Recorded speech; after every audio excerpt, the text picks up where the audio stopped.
Tapi ada pada 3 kondisi, Pak. Ada 3 kondisi, Bu, di mana menelan ludah itu membatalkan puasa.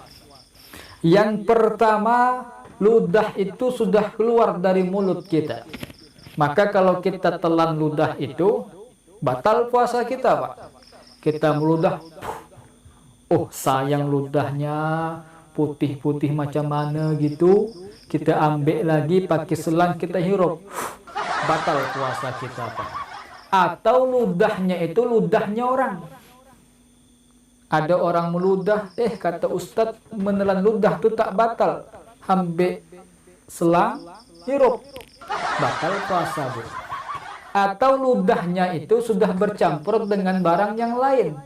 Ludahnya itu bercampur dengan sirup marjan, ditelan, batal puasa.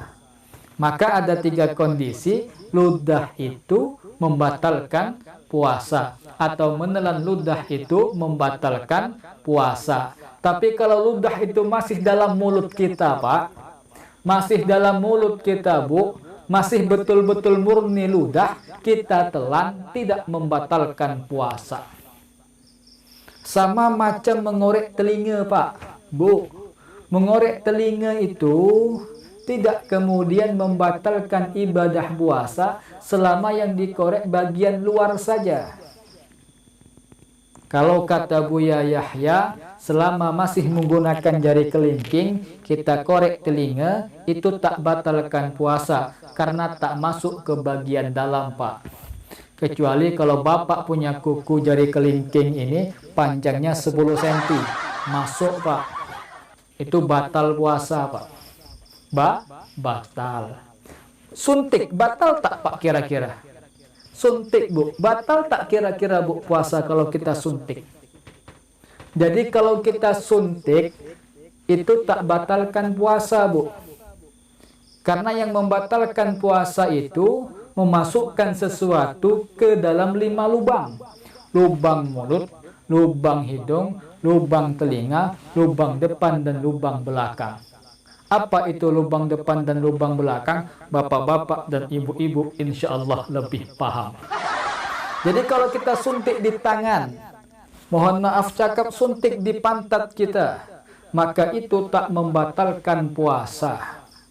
Tapi beda halnya kalau suntik itu suntik untuk menambah kesegaran, suntik membuat kenyang, itu membatalkan puasa. Bayangkan saja kalau seandainya suntik untuk menambah kebugaran tubuh, suntik untuk menambah kekuatan tubuh, apalagi suntik untuk mengenyangkan perut, tak batalkan puasa. Kacau, Pak. Kacau, Bu.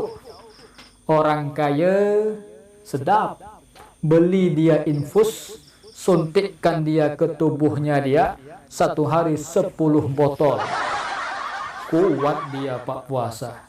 Tapi ternyata besoknya tak jumpa dia di masjid. Ternyata mati, overdosis. Tapi kalau selama masih suntik biasa, suntik obat, tidak kemudian membatalkan puasa. Bapak, Ibu yang berbahagia, itulah pentingnya ilmu. Kalau kita ibadah tanpa ilmu, maka ibadah kita akan terkesan kacau, terkesan sulit, terkesan ruwet. Maka zaman sekarang ini Ustadz sudah banyak, YouTube ada, Facebook ada, Twitter ada. Kita gunakan untuk kemudian mengkaji kajian Islam, untuk bertanya kepada Ustadz, sehingga kemudian ibadah kita semakin hari semakin sempurna. Terima kasih, mohon maaf kalau ada salah. Wassalamualaikum warahmatullahi wabarakatuh.